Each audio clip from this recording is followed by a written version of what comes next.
Hi Trinity Rock and Pop drummers, hope you're well. Quick talk through video for you here for Under the Bridge by Red Hot Chili Peppers, of course. The version of it that appears in Trinity Rock and Pop Drums Grade 2. It's a really, really nice little version and a good little challenge, I think, for Grade 2. This, to be super clear, isn't the same as the Red Hot Chili Peppers original. It's a shortened arrangement, kind of tailored around the demands of Grade 2 drums, right? So, let's give it a go from the start here. We've got an 8 with a black line underneath. That's tacit or rest for 8 bars. So no big deal there. Nice little rest at the start. When we come in, we play this.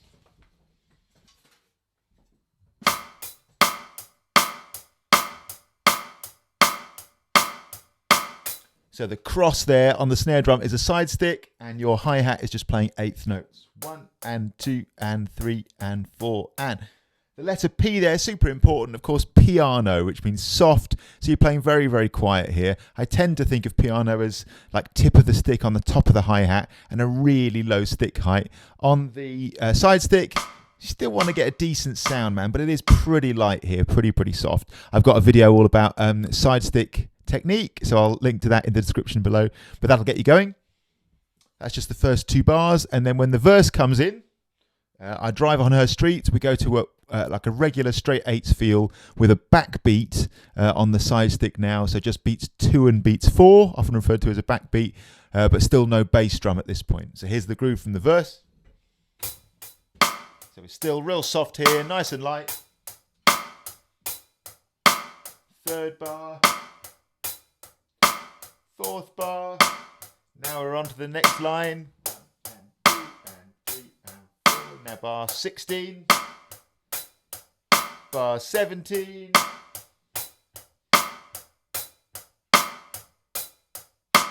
so you got 8 full bars basically of that little groove, haven't you? The things that look like percent marks, if you don't know by this point, are repeat marks. They mean repeat the previous bar, and the numbers in the brackets, which often confuse people, I find, at Grade 1 and Grade 2. The numbers in the brackets is the music trying to be helpful. That's telling you that you've done 4 bars and then telling you that you've done 8 bars. It doesn't tell you to play it 4 times or play it 8 times. It means, by the way, this is bar 4, and then by the way, this is bar 8. Okay, then you've got a little 2-bar variation, which has got a sneaky little one of those snare drum side sticks extra that goes in between the hi-hats. So this is bars 19 and 20. It sounds like this.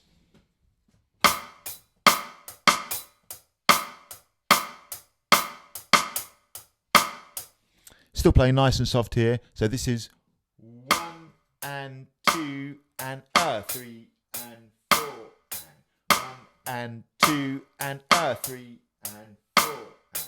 So snare on the first beat of the bar, which is a little bit unusual, and then that sneaky snare on the of beat 2. One thing to watch out for, some sort of beginners often play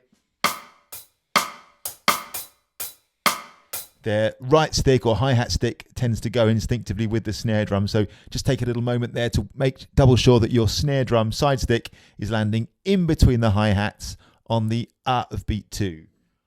1 and 2 and 3 and 4 and 1 and 2 and 3 and 4. Okay, now 21. I Don't Ever Want to Feel, big moment in the song. This is the bit of the song that almost always, for everybody, requires the most building up, right? Will mean that you'll need to spend the most time here working on this. And often people say, oh, this bit's hard. Have you got any tips for this bit?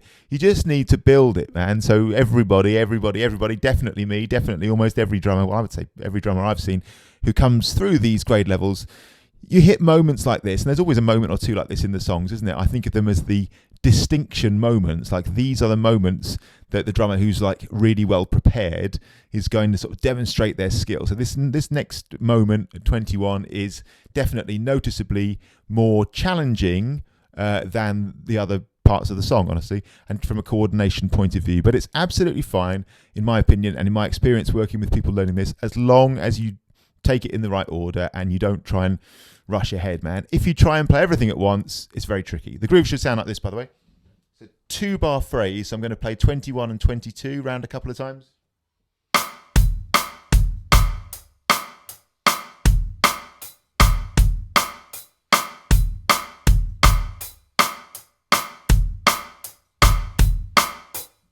Okay, and the dynamic's gone up a little bit here to MF. So like I say, what you see a lot is people just sort of going into this and going, oh, this is hard, I can't do this bit, have you got any tips? Like they always say the same phrase, I'm struggling with the coordination. Again, you've got to build it. Now, what we almost always do, assuming that you're not an experienced drummer, I'm kind of assuming that you're at grade 2 here, first time round, with your sort of development of your physical coordination, what we would do here almost always is play no bass drums at all at first. And you can actually run the whole song, man, and in this section just play your right stick on the hi-hat and your left on the snare with no kicks at all, like this.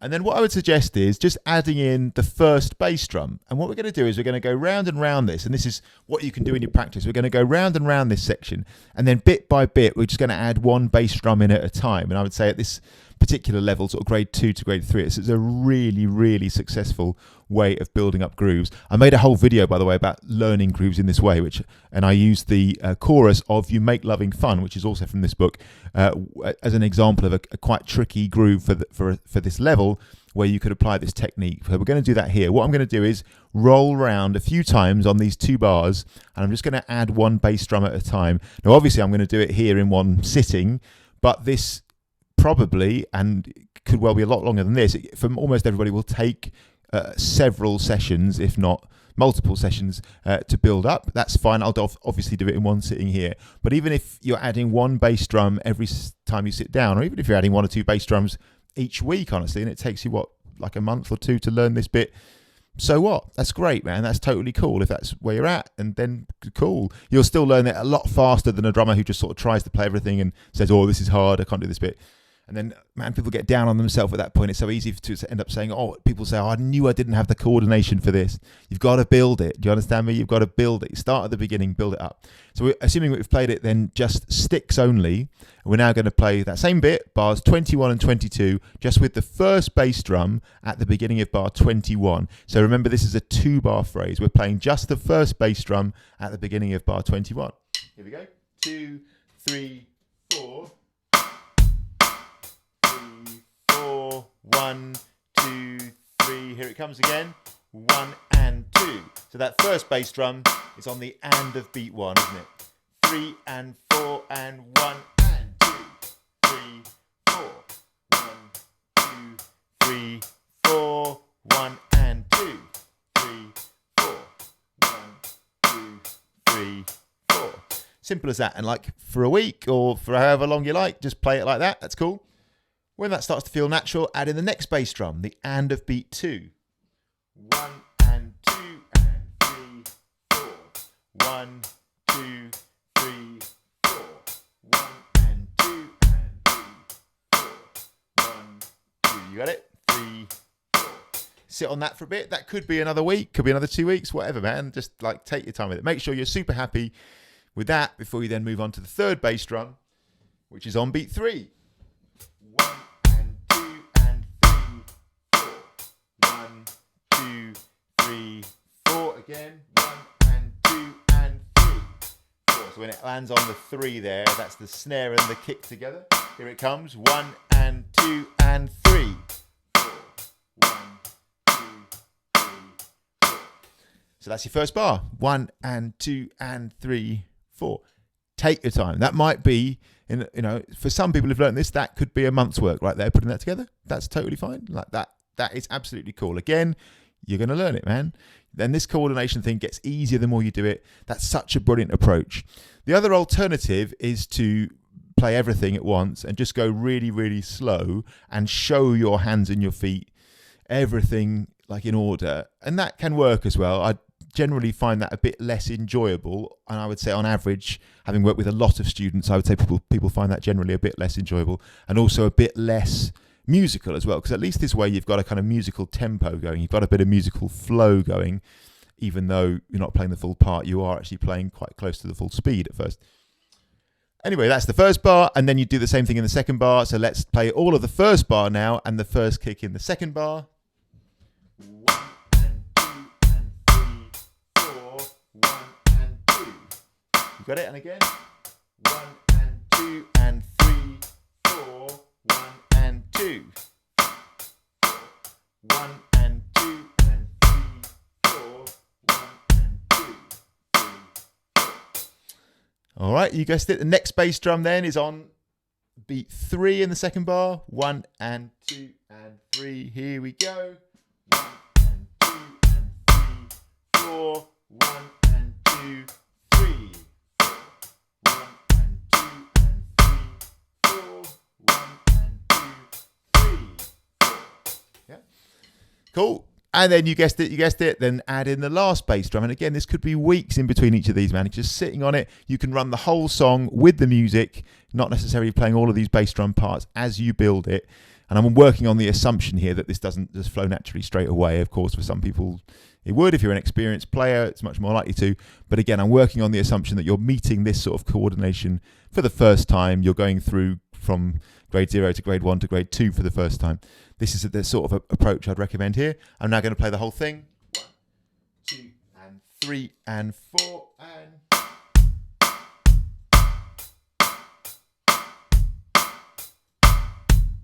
So 1 and 2 and 3, 4. 1 and 2, 3 and 4. 1 and 2 and 3, 4. 1 and 2, 3 and 4. Okay? Can't stress it enough. Build it up. When people with coordination stuff, or most things in fact, say the phrase, I'm struggling with, ... You know, something I've learned over a lot of years of doing this job is the solution or the reason they're struggling is almost always some form of a failure to start at the beginning. Okay, I'm going to say that again because I just think that's so massive. And I live my life, man, teaching these lessons, working with people, and I absolutely love it. And that's such a fundamental truth that I've realized over the years. I'm going to say it again. So when people say that phrase, I'm finding this hard, I'm struggling with this, I'm not getting it. The reason for that, and therefore the way out of that, and the solution that will get them through that, is that up to that point, there's been some kind of a failure to start at the beginning and learn things in order. They're trying to jump in at a level that they're not currently at. That's when your brain goes, oh, this is hard. That's when you get that sensation of struggling, man. If you're saying the phrase I'm struggling, you're probably aiming just at that particular moment in time above where you're currently at. This all boils down to the age-old principle of the improvement zone, doesn't it? That's what we're working with here. Just all the time living in that zone where you can just about do the thing, but there's a little challenge. So when you're adding in that case, as you're repeating the hand part, and just adding in the bass drums one at a time. Every time you add a new bass drum, you're just pushing into that little improvement zone, that zone where you're just ahead of where you're currently at, man. That's the idea. That's the principle. And that will take you such an unbelievably long way, in my opinion, and in my experience, sort of seeing people learn this stuff. Okay, cool. That's that bit. Now, last 2 bars of the first page go like this.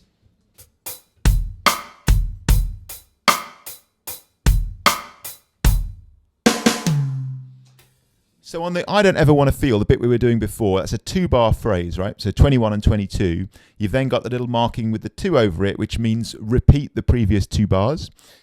You've then got that again at the beginning of the last line on the first page. So you basically play 6 bars of that, or 3 times round that little 2-bar phrase. Remember there, the snare drum is playing on the side stick all 4 beats in the bar. But here, so bars 27 and 28, the snare drum changes to a backbeat, so 2 and 4. So after you, I'll tell you what I'll do. I'll play from 25, the beginning of the last line. 1 and 2 and 3, 4. 1 and 2, 3 and 4. And then 1 and 2 and 3, 4. 1 and 2 and 3. So it's quite a big moment of change there, isn't it? Coming out of that repeating 2-bar phrase, and then suddenly changing to a backbeat feel with a different bass drum pattern. So the first bar there, 1 and 2 and 3 and 4 and the second bar there, 1 and 2 and 3. Watch out for that beat 3, man. A lot of drummers, when they're flowing with this, just don't leave that enough time. That's one whole beat. That's a quarter note, right? A crotchet on beat 3. I'm going to play the last 2 bars of the first page one time again. 2 and 3 and 4 and...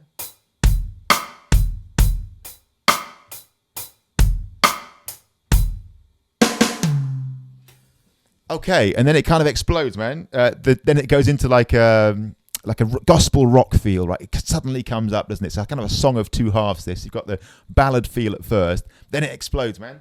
As soon as you hit that second page.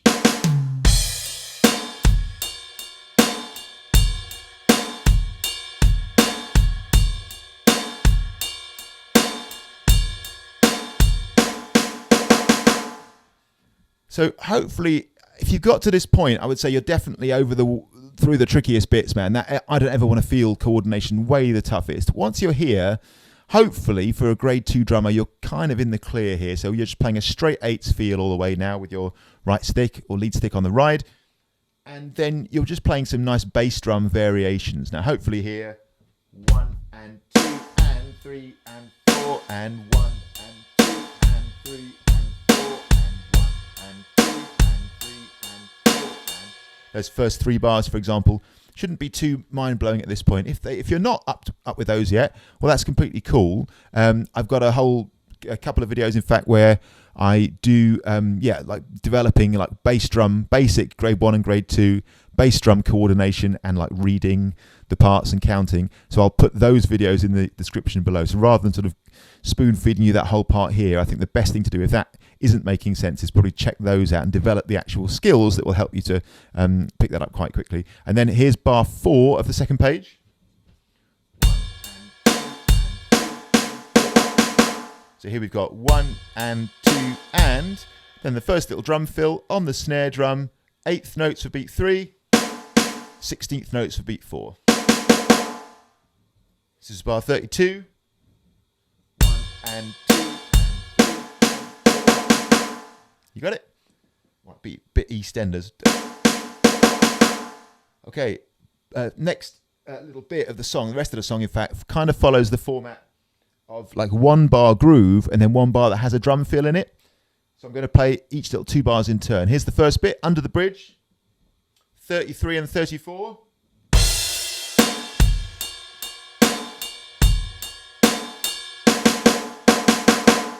So you've got 1 and 2 and 3 and 4 and 1 and 2 and 3 and 4.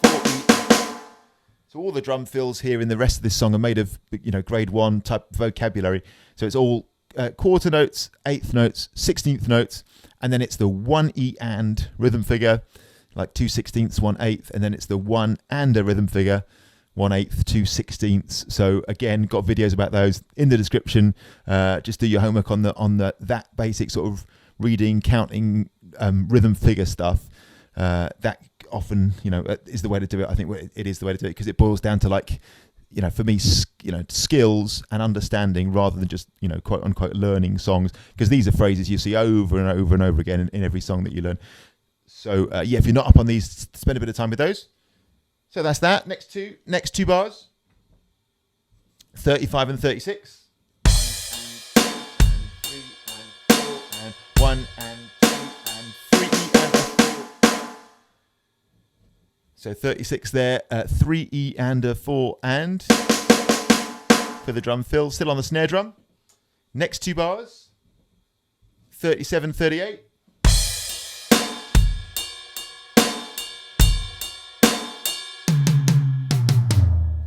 So here the drum fill is 3 and 4 and, so that lovely little 2 16ths, 1 8th note figure, 3 and 4 and, it's played twice, isn't it?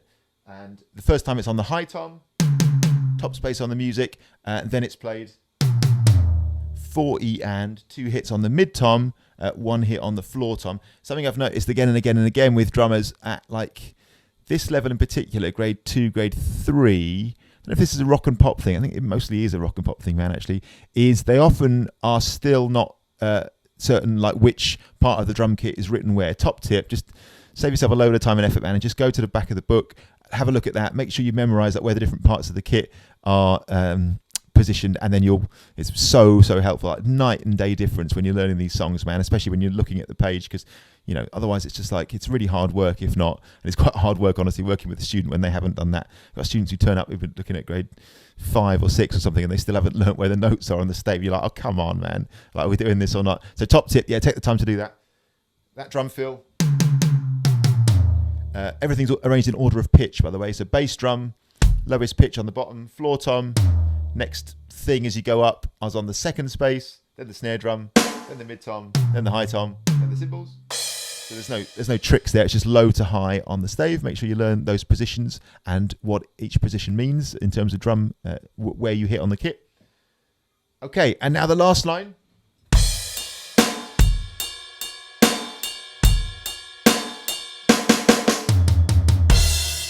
So here we've got 1 and 2 and 3 and 4 and 1 and 2 and 6 notes, 16th notes, 3E and a 4E and a 1. Snare drum, and then down to the floor tom.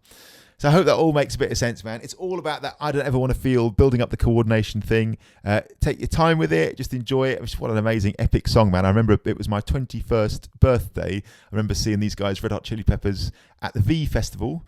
And yeah, it was just brilliant, man. They were super cool. And even then, honestly, even that was a long time ago now, even then it had a slightly kind of like, for me, like kind of retro vibe, because I was crazy about this album. I guess not when it came out, but shortly after, like 1995, 1996. I remember sitting in my bedroom. I should have been doing my homework, and I was just listening to this over and over again. And like actually this song a lot. And funnily enough, that side stick, I didn't know what that was at first. Shows you how close I was to starting learning the drums. I didn't even know what that side stick was. I thought it was a wood block or something. I didn't know that side stick was a thing at that time. I remember hearing that and wondering what that was, thinking he was hitting a wood block. So yeah, it must have been near the start of my drumming, I guess. So yeah, it's a brilliant tune. Hopefully that was helpful. I haven't done one of these little full lessons in a while. And yeah, shout out to Rob. Good luck, man. I hope that was helpful. And I hope you enjoyed learning this one. And any questions about it, give us a shout, of course. Thanks for watching as always. Please like, share and subscribe. If you do subscribe and you want to get a notification every time I upload a video, which is every day at the minute, please, and is planning to be every day at least as we go, if not more as we go forward. Please, yeah, if you want to get a notification, click the little bell icon. And thanks as always to all the amazing people who've supported this channel via my Buy Me a Coffee support page. If you found these videos useful or helpful or enjoyable in some way, please consider, if you're in a position to, supporting this channel and helping it grow and allowing me to make more videos of a helpful nature, if they are for you. And there's two ways to do that. You can do that by buying me a coffee, so to speak, at my Buy Me a Coffee page, or you can become a monthly member. As a monthly member, for £10 a month, you get a whole load of features. You get a free Zoom session, you get a customized practice plan to you for you, and an ongoing drum support. So you just message me anytime with questions you've got about the pieces. I'll message you back, or I'll send you video responses back as relevant. We're doing loads of those this week. That's really fun. You can send me your practice videos while you're working on your stuff. I'll give you the feedback as you on those. You know, and members videos and loads of other cool features planned for that as well. So that's a kind of little drum support thing, and also a way to support this channel and helping it grow. Help it grow if you found it useful. Thanks a million for watching. Any questions about Under the Bridge or anything else, give us a shout, and see you soon. Cheers.